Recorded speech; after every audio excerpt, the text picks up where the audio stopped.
In the heart of the Ural Mountains, a mystery was born from ice and snow, one that has captivated and baffled investigators for over 6 decades. This is the story of the Dyatlov Pass incident, a chilling tale of 9 experienced hikers who met an inexplicable end. What started as a challenging but achievable expedition into the Russian wilderness in February 1959 turned into a frantic search and a discovery that defied all logic. The group, led by the 23-year-old Igor Dyatlov, was comprised of students and graduates from the Ural Polytechnical Institute. They were all seasoned in long-distance ski treks and mountain expeditions, well prepared for the harsh conditions of the Siberian winter. Their goal was to reach Ural, a mountain 10 kilometers north of the site where they would ultimately meet their fate. The journey was documented in diaries and photographs found later, painting a picture of a high-spirited and capable team, enjoying the stark beauty of their surroundings. On February 1st, they began their ascent up a mountain slope, intending to cross a pass and make camp on the other side. However, worsening weather conditions, including a snowstorm and decreasing visibility, forced them to alter their course. They drifted west and ended up on the slope of Dyatlov, a name which in the local Monsey language ominously translates to Dead Mountain. It was here, for reasons still debated, that they decided to set up their final camp. This decision, to camp on an exposed slope rather than retreating to a more sheltered forest area nearby, was the first of many puzzling aspects of this case. It was a choice that deviated from standard safety protocols, something this experienced group would have been well aware of. When the group failed to send a telegram by their expected return date of February 12, their families grew concerned. A search and rescue operation was launched, initially by student volunteers and later involving the Army and militia forces. On February 26, the search party made their first grim discovery. They found the hiker's tent, half torn down and covered with snow on the slope of Dyatlov. What was immediately alarming was that the tent had been sliced open from the inside, suggesting a desperate and urgent escape. The group's belongings, including their shoes, warm clothing, and supplies, were all left behind in an orderly fashion inside the tent. This was a critical clue, as it indicated that whatever caused them to flee, it was something so terrifying that they chose to face the sub-zero temperatures inadequately dressed.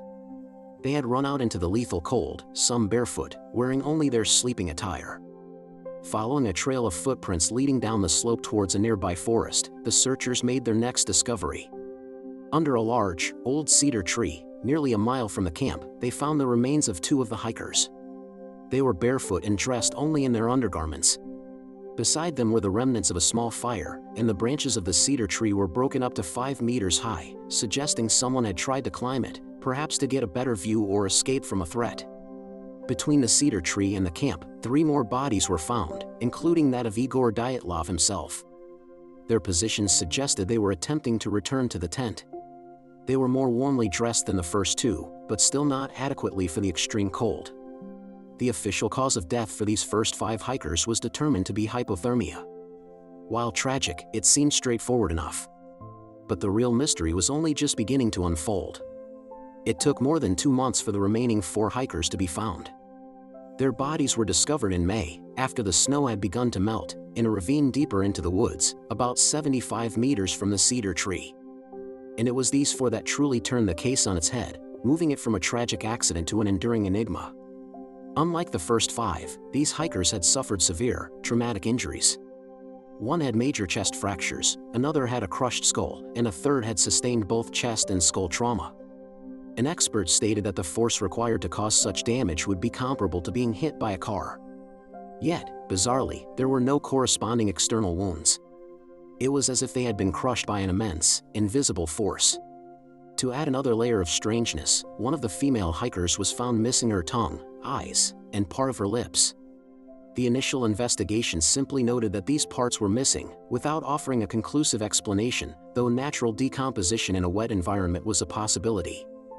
Further tests on the clothing of some of the victims revealed significant levels of radioactivity. While some sources for this could be mundane, such as lantern mantles, it added another perplexing element to an already crowded list of anomalies. The official investigation in 1959 was abruptly closed. The final report concluded that the hikers had died as a result of a compelling natural force they were unable to overcome. This vague and unsatisfying conclusion left the case wide open to speculation, and for decades, theories flourished, ranging from the plausible to the paranormal. Early theories included an attack by the local Mansi people, who might have been angered by the hikers trespassing on their sacred lands. However, this was quickly dismissed. The investigation found no signs of another party at the scene, and the nature of the injuries was not consistent with a human attack. The Mansi people themselves were peaceful and assisted in the search. Another popular theory involved a secret Soviet weapons test. The idea was that the hikers accidentally stumbled into a military testing zone and were either direct casualties of an explosion or were silenced by Secret Service agents. This theory gained traction due to reports of strange orange spheres or lights seen in the sky in that area around the time of the incident, as well as the presence of radioactivity on the clothing. However, no evidence of an explosion, such as cratering or shrapnel, was ever found at the site. The radioactivity could potentially be explained, and the idea of a cleanup crew meticulously removing all evidence while leaving the bodies in such a strange state seemed unlikely. Then there were the more outlandish explanations. Was it an animal attack? A large predator like a bear would have left very different kinds of tracks and external wounds. An encounter with a yeti or some other cryptid was also proposed, but with no evidence to support it. The theory of an infrasound-induced panic, where low-frequency sound undetectable by the human ear causes feelings of nausea, dread, and terror, was also considered.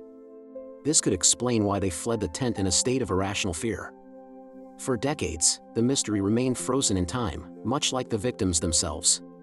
The case files were classified, fueling further speculation and conspiracy theories. But in recent years, science has shed new light on this cold case. In 2019, the Russian Prosecutor General's office reopened the investigation, focusing only on natural phenomena. Their conclusion pointed towards an avalanche. However, this theory had been dismissed early on for several reasons. The slope wasn't steep enough for a typical avalanche, there were no obvious signs of one, and the search party that arrived weeks later saw no evidence of a recent snow slide. But new research published in 2021 offered a more nuanced explanation. A team of scientists from Switzerland used advanced modeling, including animation techniques from the movie Frozen, to simulate the conditions on the slope that night. They proposed a specific type of avalanche, known as a small slab avalanche. Their model showed that the hikers had cut into the snowpack to set up their tent on the slope. This action, combined with the specific topography of the area and the strong katabatic winds, dense, cold air flowing down the slope, could have created instability in the snowpack above them. According to this theory, hours after they had settled in for the night, a slab of snow could have suddenly given way and slid down onto their tent. This wouldn't have been a massive, rumbling avalanche, but a relatively small, quiet slide of heavy, compacted snow. This would explain the crushing injuries sustained by some of the hikers without leaving major external wounds. The sudden impact and weight of the snow would have created a state of panic inside the cramped tent. Injured and terrified in the dark, their immediate instinct would have been to cut their way out and get away from the perceived danger of a further collapse. This explains why they fled without their gear and why they ran downhill, away from the slope. Once outside in the blizzard, disoriented and underdressed, hypothermia would have set in quickly. This could have led to a phenomenon known as paradoxical undressing, where people in the final stages of hypothermia feel a sensation of intense heat and remove their clothes. This would explain the state of the first two bodies found. The attempt to build a fire, the climb up the tree to try and locate the tent, and the ill-fated journey back up the slope all fit within the narrative of a desperate struggle for survival against the elements after the initial traumatic event. The horrific injuries of the four found in the ravine could be explained by them being in the direct path of the snow slab, or by falling into the ravine in the darkness. The missing soft tissues were likely the result of natural decay and scavenging by small animals over the months they lay in the thawing snow and water. This scientific explanation provides a logical, step-by-step account of how a series of natural events could have led to such a bizarre and tragic outcome. It elegantly ties together many of the most puzzling elements of the case without resorting to secret weapons or mythical creatures. While no theory can be proven with absolute certainty, the slab avalanche hypothesis is currently the most comprehensive and scientifically supported explanation for what really happened on Dead Mountain. It transforms the story from a paranormal mystery into a sobering testament to the immense and sometimes deceptive power of nature. The Dyatlov Pass incident remains a haunting story, a puzzle pieced together from frozen footprints and silent photographs. It's a chilling reminder of how a routine adventure can turn into a desperate fight for life, and how even the most baffling mysteries can sometimes find their answers in the cold, hard facts of science. Thank you for watching this detailed exploration of the Dyatlov Pass incident. If you found this investigation intriguing, be sure to subscribe to Facts Repo for more deep dives into history's greatest mysteries.